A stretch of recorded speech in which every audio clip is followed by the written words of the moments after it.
Hello, Tony, and welcome to Steam Next vs. Tangerine, my favorites list. I have about 4 games here that I'm going to be talking about, and let's just start with Ball X Pit.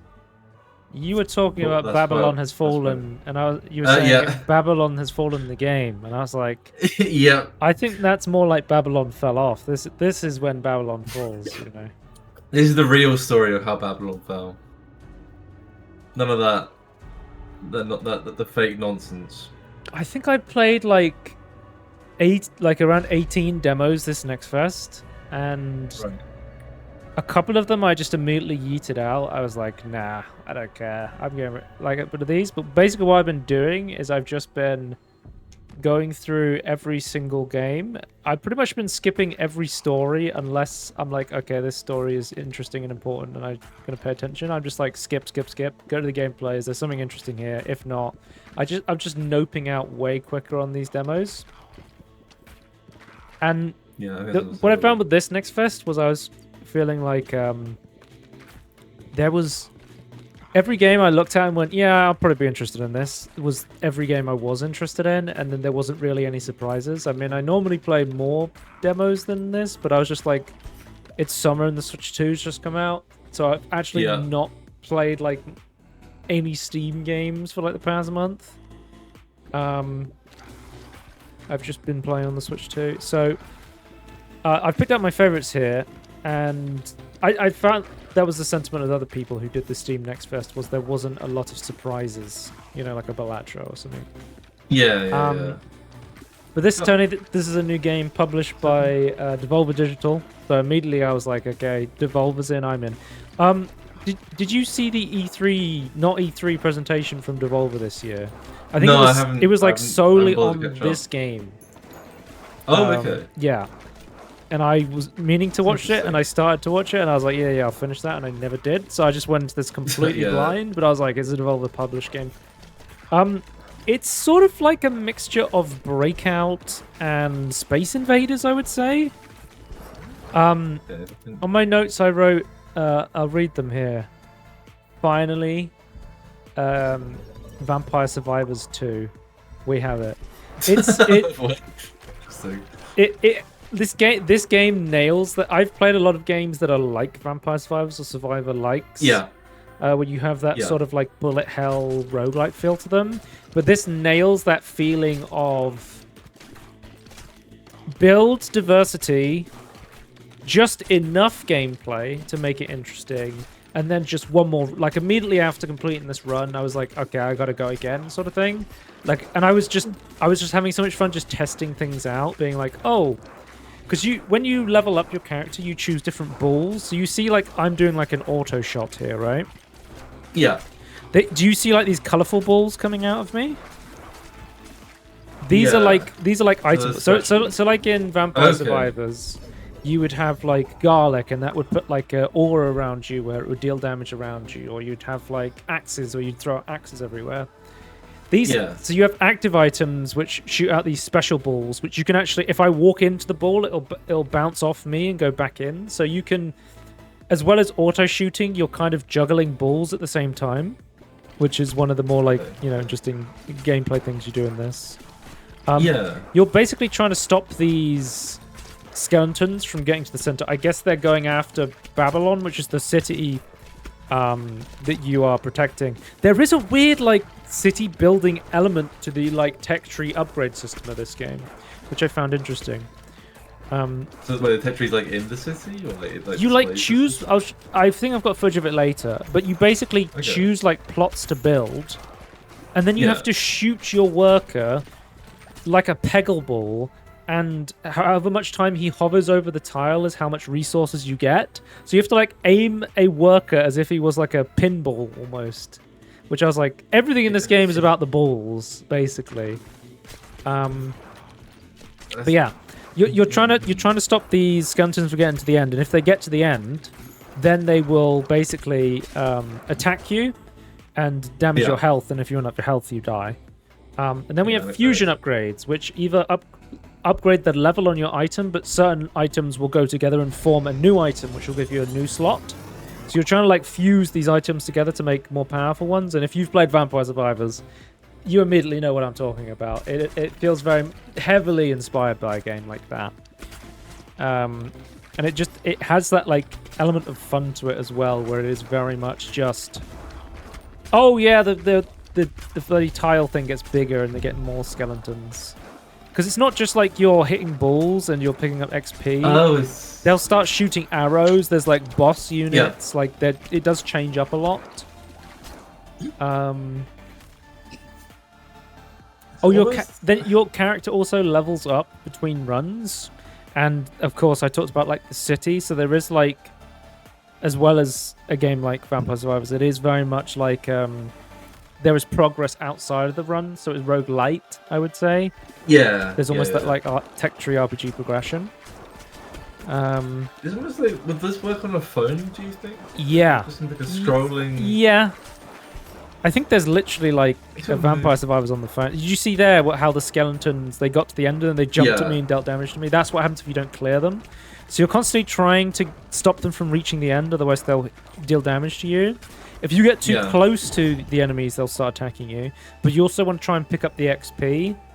And there is like passive upgrades like Magnet, which will let you pick up stuff from further away, right? Which could be quite useful depending on the circumstance. Also, I love the art of this game. It reminds me of another Devolver published game in terms of... do you remember the game... Oh, I'm not remembering the game now, apparently. It's just on the tip of my tongue. Loop Hero. Yeah, I remember Loop Hero. It has that art style, and it also... Loop Hero also had like a weird like tile-based upgrade system in your town and stuff as well. So Devolver seems to like to publish the same like vibes of games. There's almost like a vibe check. Like obviously I understand the difference between a publisher and a developer. Like these are developed by separate people, but like there is, if you look at like a New Blood game or a Devolver game, there is like a vibe check you pass when you go through it, and usually that ends up being cool shit I'm interested in. So that's why I wanted to check out Devolver. And that's when I really like Devolver stuff. So. And that's when I wasn't surprised when I was interested in this, because I usually just always go, okay, it's a Devolver thing, let me check it out. And it is really good. Yeah. It was definitely one of my favorite demos I played in the Next Fest. Yeah, there is different classes, which I think give different abilities. I think I only really played as the Knight.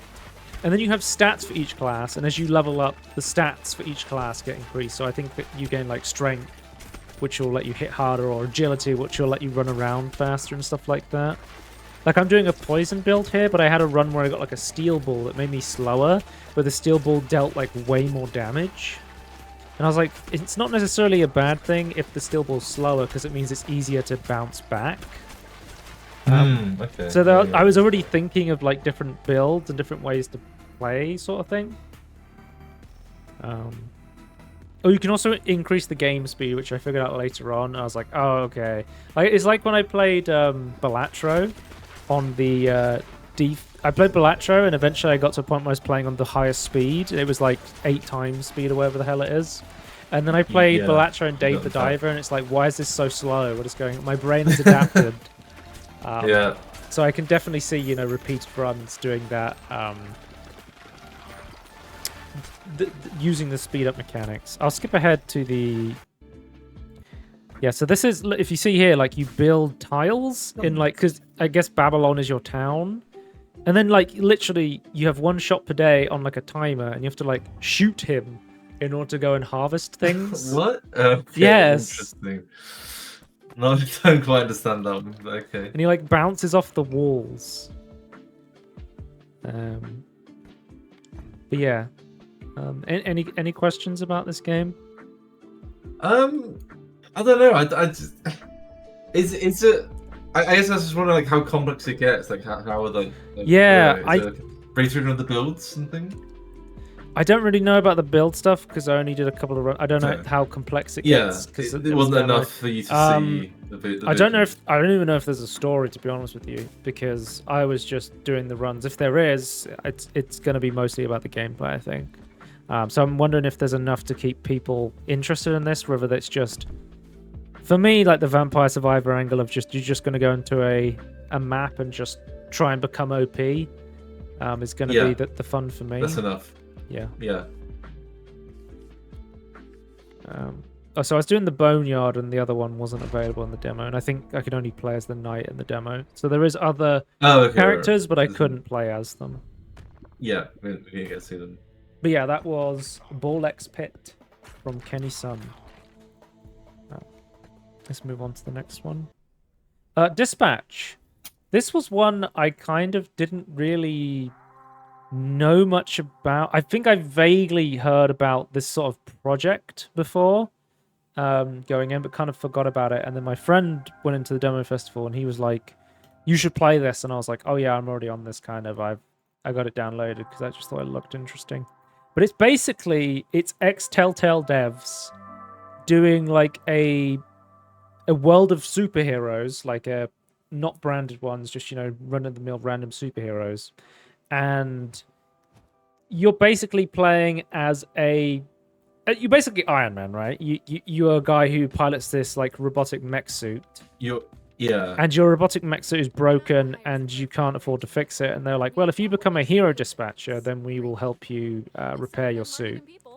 So you're sort of like this ex-hero guy, and it's your job to take the heroes and basically you're kind of like what do they call it? Like the response center in like a police HQ or something, right? Where you have to be like, you need to go here. There's someone's called about this crime. You need to be in this location, sort of thing. Yeah. Just cool response. The thing is, the voice acting cast for this game is ridiculously stacked. I think it's crazy how many people they got on board. Like immediately I was like, is that fucking Aaron Paul as the main character? Like it is, like, which I thought was crazy. Immediately I thought the humor was really on point. I thought it was quite funny, which is definitely very good for a game like this, that you vibe with like the vibe of the comedy or the drama or whatever. It's right over there. Sorry. At work I tend to get a little corny. There was that classic, like, you choose a decision, right, and it will be like, this character will remember that, like, the classic Telltale thing. But it's listed as a superhero workplace comedy where choices matter. Manages its functional team. So the team that you manage is sort of like almost like a Suicide Squad or a B team. They're sort of like superhero. I would say they're superheroes with like almost not brand friendly faces, or like one of them is like a devil woman, or she looks like a spawn of Satan, or do you know Man-Bat, the nemesis of Batman? Yeah. He's just like a giant bat creature. Yeah. Half the time he's a human, and half the time he's a giant bat creature, and it actually changes his stats. So like you might need someone intelligent to go, but if he turns into this bat creature, he'll become like really dumb, and it turns into these like interesting like gameplay mechanics. Yeah. Because I was like, oh, I'm really gonna like the story stuff, where I'm just like making choices and it's this witty humor, and then I don't know if I'm actually going to be enjoying the actual meat and bones gameplay of like sending respondents out and managing like stats and stuff. Like it's not usually more the management thing. Yeah, usually not what I'm into, say. But I was actually really enjoying it. Like the entire time you're doing it, you get the voice comms of the characters, and it just adds so much more to them. And it's like for example, there's Flambe, and he basically just sets everything on fire. And there's this thing. He got defeated by like your hero, or the guy. What was it, Mechman? Right. Yeah. Oh, because some of them used to be like baddies, right? They used to be not the good. Yeah. They're being like rehabilitated. Yeah, it's rehabilitation.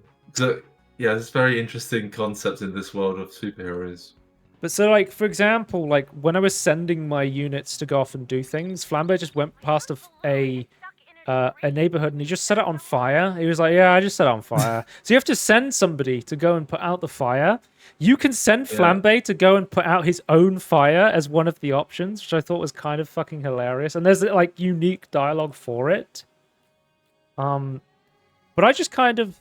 there was like stats and be like, okay, this guy might be good for this.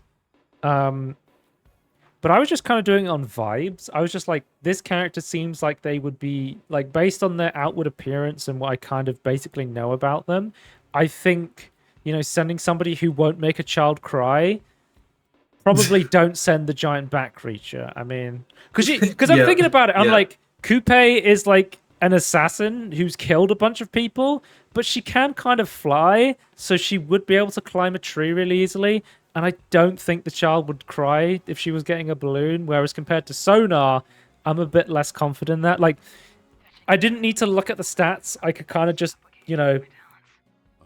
do it in my head based on what I saw, right? And you'll just basically have these things come up and they'll do that. There is like more gameplay where when you send somebody, issues may arise and you have to make choices like, oh, should we... Like, for example, there was like an art heist going on and they wanted to keep it quiet. So I sent 2 stealth heroes and it was like, well, you can... Like, there's Invisigirl who can turn invisible. So she was a prime candidate, but she was already out on another mission. So one of the options I could have chose from was blocked out because I sent to it. I think I sent like Prism and Coupe.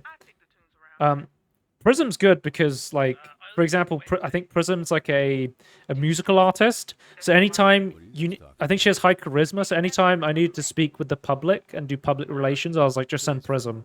Like, the people already like her. Like, you don't want Flambe or like Punch Up is this like really strong guy, but he's also got like dwarfism, so he's like super short.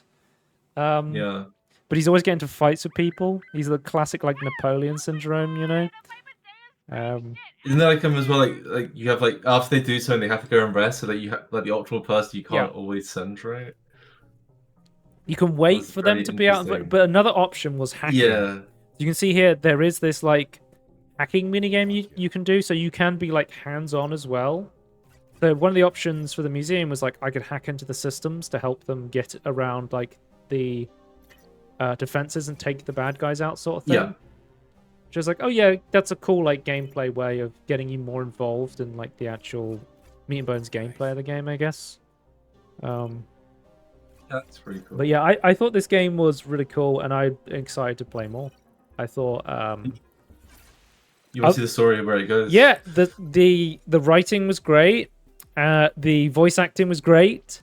The art's great. The gameplay was interesting and cool, and I think it's one of the strongest demos I played. I was really impressed by Dispatch. Yeah, it looked really good. It was fun to watch. Oh, this is Moist Critical plays one. Oh yeah. That's insane. Heroes, by the way, I forgot about that. I kept being like, "Is that this guy?" And I was like, "Oh yeah, it is," because I read the credits. I was like, "That's crazy."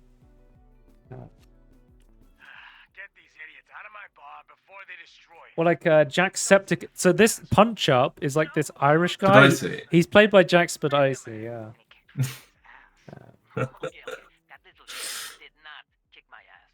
Yeah, you saw me play some of this I think on Discord, didn't you? Yeah. I watched you play it all on Discord. It was pretty good. Yeah. The next game I played was Ninja Gaiden Ragebound.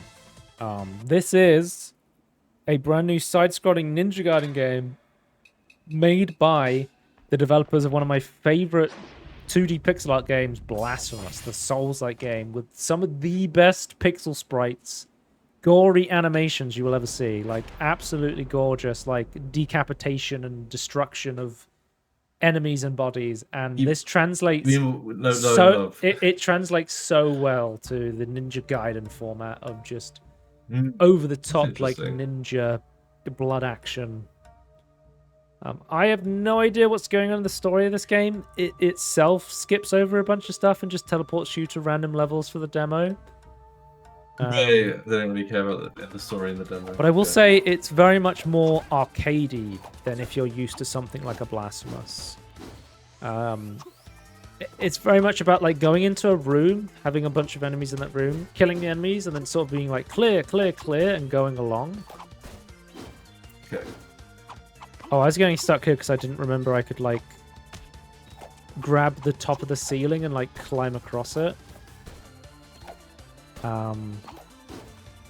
But I would say like combos are way more important in this game as well. Right. So you'll get this ability that like there'll be these tougher enemies that'll have like these big shield dudes that have armor, right? Let's skip ahead. And they will. You see here they have a shield around them. When you hit those and when you kill one of those guys, it basically powers you up, and that lets you deal like a much more powerful attack. So usually the smaller units will have the shield power up on them. You'll want to take that. You want to kill the smaller units and use that to kill the bigger units, and then combo that into killing a smaller unit, and then kill. And you just want to keep. It's all about like quick, fast-paced action timing. Which I thought was like it's very different to like, again, the Blasphemous angle, but it is very much more like probably closer to Ninja Gaiden, I guess. I have played like an hour of a Ninja Gaiden remake game, so I have no idea if this is what Ninja Gaiden is like, but it's definitely felt like I was playing like a 2D arcade game, I would say. Yeah, I'd say the Ninja Gaidens I played though, just like a typical hack and slash sort of, well, I guess hack and slash in an arena sort of deal. I guess that's inducive of combos and stuff, right? Yeah, but it felt very much like a retro throwback in the way that like the combat played, the mission selects, the stats, you know, stuff like that. There was also I don't know what happens in the story, but you get fused with like a demon ninja, as you can see here, this woman, and that opens up like gameplay puzzle elements where you can shift to her to like throw kunais and stuff on like a mana meter. Oh, right. Okay, but there's also entire like platforming sections where you have to. She's like ethereal, so she can go out of your body, but she can only be out of your body for so long. So you have to like pick up power-ups while you're doing it. I'll see if I can. I've probably got some footage I can show you. Oh, here we go. Let's go to here. You go to these like spawn of Satan pods, and then you can see like there's a timer as like a health bar to be like, okay, you're gonna shift back and lose this ability. So she can throw like a dagger which you can like blink to. And then you need cool. It's basically like these diegetic timed puzzles, and there'll be some you have to do to progress, and there'll be some be like, oh, if you go and you do this mission, maybe you'll unlock like a bonus collectible or something like that, right? Yeah. And then you can like hit these blue things to extend your timer in like the Nether Realm or whatever the hell they're calling this, right? Nether Realm Entertainment. Is that what the company's called? I can't remember. Do they even exist anymore? I don't know. I was about to say, do they exist? I don't know. Did they do like the Tony Hawk games? I do not remember. Right. Possibly. Something to Google later, for sure. But yeah, this game is, if you're used to something like Blasphemous, this game is really fast paced. I would say like the speed of the game is way quicker, and it feels much more like a hack and slash than it does like a Souls game, sort of like what the game engine has done before. With more the 2D. Yeah. 2D Bora opposed to 2D Souls. Makes sense. But I thought it was different, but I thought it was still really fun. Like I could see myself playing this game. And I wouldn't explain to like it looked really good as I was like, oh. It feels like a interesting direction for the game to go, because they did another game recently that was almost like a tactical like stealth game. I want to say like, which was just completely different from what the Blasphemous and the other stuff they've been doing, right? Yeah. I'm trying to remember what that game was called. There was a demo out, right? I don't know if it came out. The Stone of Madness. Yeah, it came out earlier this year, which is it was like a stealth tactical RPG. There's also just a weird direction from their previous game. Yeah. You see here. Maybe they just want a palette cleanser. Maybe I don't know. So we just tried lots of different things. Yeah, that was Ninja Gaiden Ragebound. That was a very cool game. And then we have Stellar Blade. Oh, okay. Well, I thought you might be interested in this game. You know? Yeah. Well, I was interested in this game because I don't know if you know this, Tony, but Eve from Stellar Blade is modeled on detailed model of a real Korean woman. Oh, okay. Have you not seen? Have you seen like how they did it? Like they got her to come in. No. They shot like 500 cameras. You know, when they do like realistic photography stuff, right? Yeah. But I would say like the actual like meat and bones gameplay of this game, it's sort of like a mix of Souls and hack and slash. Like, okay, it feels closest to me like I wrote it's Sekiro for Gooners. It's like there's no stamina bar. You can just sprint around and run around as much as you want, and it's very like you can dodge, but it is very like parry focused for the most part. I would say like there is a lot of incentive to parry. Okay. It's not as like parry everything like Sekiro, but there is very much. There's more reason to parry than a hack and slash, I would say. Yeah. I think that's fair. I have no fucking idea what's going on in the story because it just starts like this. I guess there's some sort of war going on for some reason. I don't know. They didn't really explain it in the demo. No, I think you are like the normal start of the game. I think you get to explain it slowly. Yeah, because they immediately introduce a character, and I'm like, oh no, I hope that character doesn't get tragically killed. And I was like, oh wait a minute, why would it's like red shirt syndrome in Star Trek, right? Where you just immediately introduce a random character just to kill them, right? You don't want to kill someone important. I played this on mouse and keyboard, and I bound it up to play like I was playing Sekiro on mouse and keyboard like I did, and I found that to be like a good way to play. So I can confirm the mouse and after I rebound some keys to be like I kind of would prefer it to be here.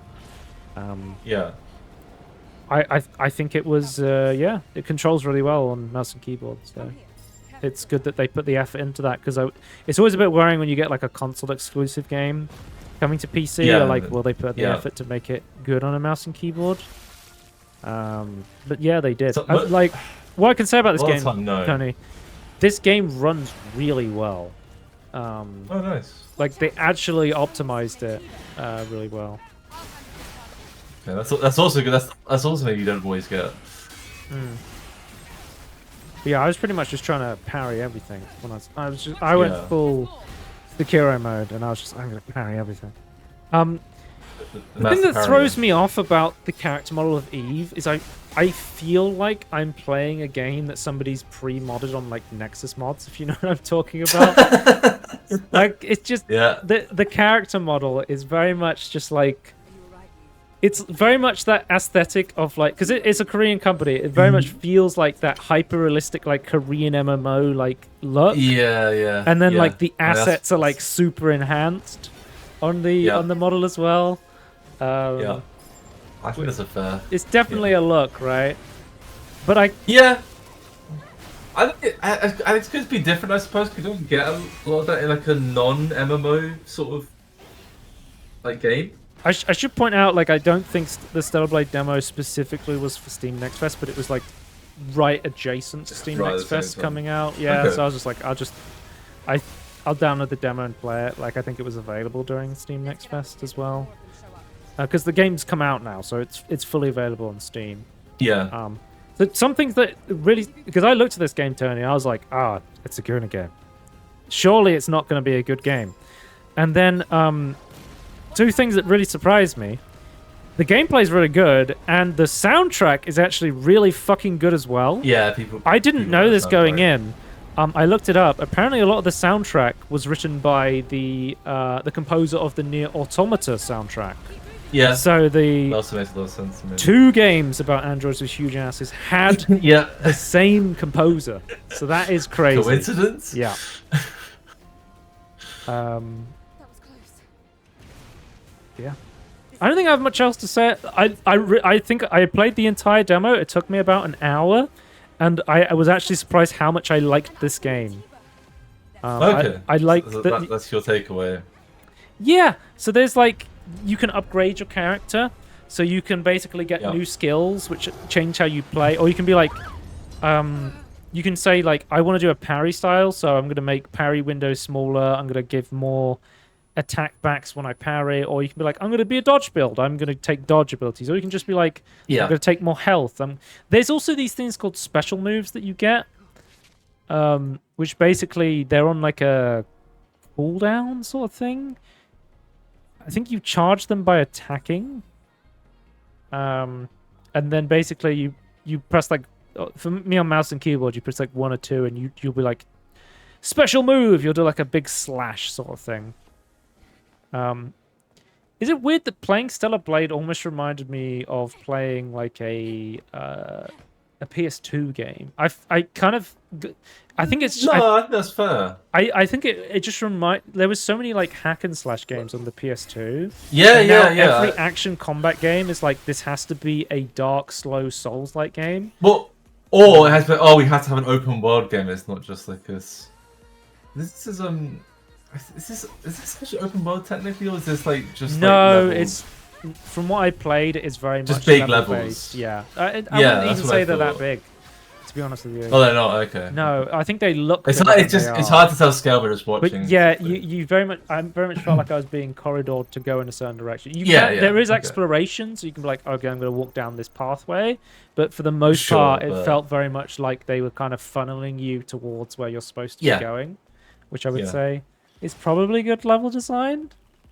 Well, you have more control for sure, like compared to the open world. Although there are things you can do to encourage the right way to go right in open world, but I think it's more tricky.